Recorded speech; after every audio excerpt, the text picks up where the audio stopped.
नमस्कार, मैं हूं कोमल सिंह और आप देख रहे हैं पार्थ इंडिया न्यूज। आइए नजर डालते हैं इस वक्त की खास खबर पर।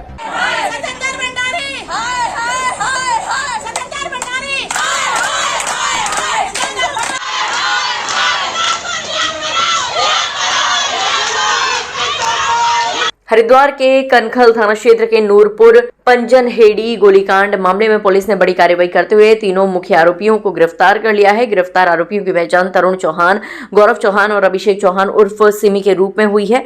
पुलिस की इस कार्रवाई के बाद मामला और गर्मा गया है, क्योंकि परिवार आरोप लगा रहा है कि जब मुकदमा दोनों तरफ से हुआ है तो गिरफ्तारी सिर्फ हमारे परिवार के सदस्यों की ही क्यों? पुलिस ने दूसरे पक्ष पर कमजोर धाराएं क्यों लगाई? परिवार और बजरंग दल ने धामी सरकार और पुलिस प्रशासन के खिलाफ जमकर नारेबाजी की। गिरफ्तारी के विरोध में तरुण चौहान के परिजन और बजरंग दल के कार्यकर्ता कनखल थाने पहुंच गए और जोरदार प्रदर्शन किया। प्रदर्शन कर रहे परिजनों ने पुलिस पर गंभीर आरोप लगाते हुए कहा कि पुलिस भूमाफियाओं के दबाव में एक तरफा कार्रवाई कर रही है। उन्होंने कहा कि अमित चौहान हमारे क्षेत्र की जमीनों को खुर्द-बुर्द करके बेचने में लगा हुआ है। आपको बता दें कि अमित चौहान पर जमीनों को खुर्द-बुर्द करके बेचने का आरोप है। वहीं हरिद्वार जिला पंचायत में उपाध्यक्ष हैं और बीजेपी से जुड़े हुए नेता हैं। वो नहीं हुआ था, वहाँ पे इन्होंने ही शुरुआत करी थी। डंडे लाठी डंडे लेके वहाँ खड़े थे, PIL दर्ज थी, वहाँ पे जांच होनी थी। पटवारी का फोन आया था, वहाँ पे जब मौके पे पहुंचा गया तो इन्होंने ना कोई बात करी ना चीज करी। 20 लड़के ये डंडा लेके खड़े थे। इन्होंने हमारे परिवार के कुछ लोग जिन्होंने PIL दायर करी थी और वहाँ जो भी मौके पे मौजूद थे सब पे लाठी डंडे लेके इन्होंने हमला किया।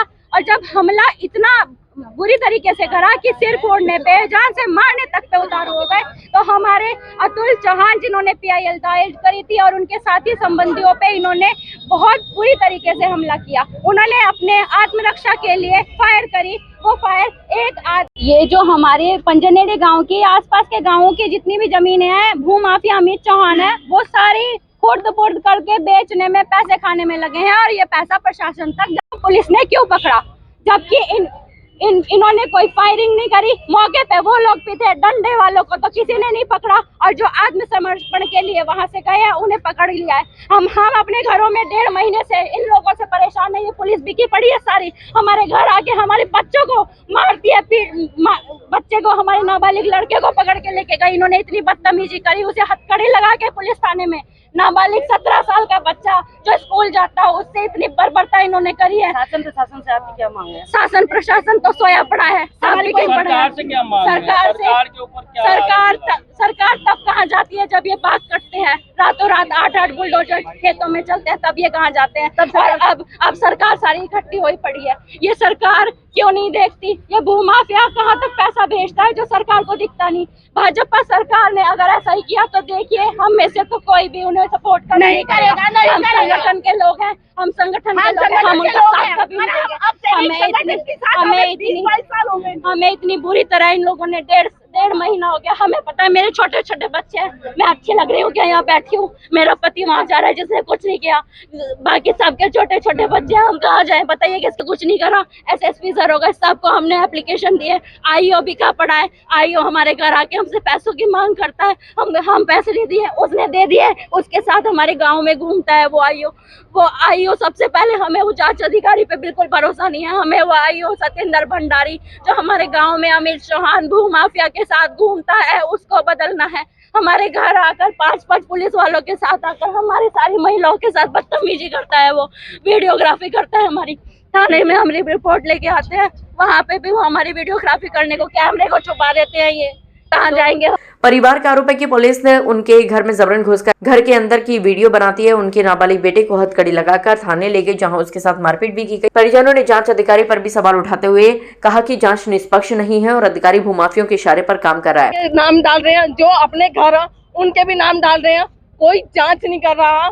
सब ये कनखल थाना और सुधांशु कौशिक बिके हुए हैं, बिल्कुल बिके हुए हैं। उन्होंने कोई भी हमारे घर आकर हमें परेशान कर रहे हैं, बार बार हमें टॉर्चर करा जा रहा, हमारे बच्चों को टॉर्चर करा जा रहा, बच्चों को घर से उठा रहे हैं, हमारे जो नाबालिग बच्चे उन्हें उठा रहे हैं। वहीं जब इस पूरे मामले में CO सिटी से बात की गई तो उन्होंने कहा कि पुलिस कानून के अनुसार कार्रवाई करेगी। उन्होंने ये भी स्पष्ट किया है कि अगर परिवार को जांच अधिकारी पर संदेह है तो उससे शिकायत की भी जांच कराई जाए। जेल चले गए थे, आज जो है माननीय न्यायालय से 3 लोगों के भी वारंट जारी हुए थे।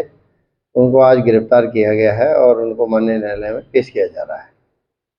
नहीं, दोनों तरफ से मुकदमे दर्ज हैं और दोनों तरफ से कार्रवाई की जा रही है, क्योंकि उसमें गिरफ्तारी के सेक्शन नहीं है जो बीएनएस में हमारे प्रावधानों के तहत ही कार्रवाई की जा रही है।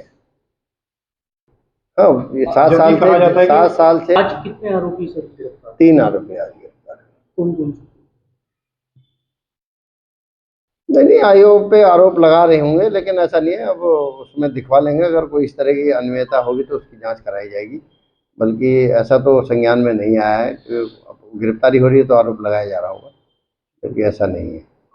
अब देखना होगा कि कनखल में हुए इस गोलीकांड की आंच अब कहां तक जाती है, क्योंकि दोनों ही पक्ष भाजपा सरकार से जुड़े हुए हैं और जिस तरह से गिरफ्तारी के बाद परिवार की महिलाओं ने आरोप लगाए हैं वह बहुत गंभीर हैं। आज के लिए बस इतना ही। ऐसे ही देश और दुनिया की तमाम छोटी बड़ी खबरों को देखने के लिए जुड़े रहिए पार्थ इंडिया न्यूज से, हमेशा सच के साथ। नमस्कार।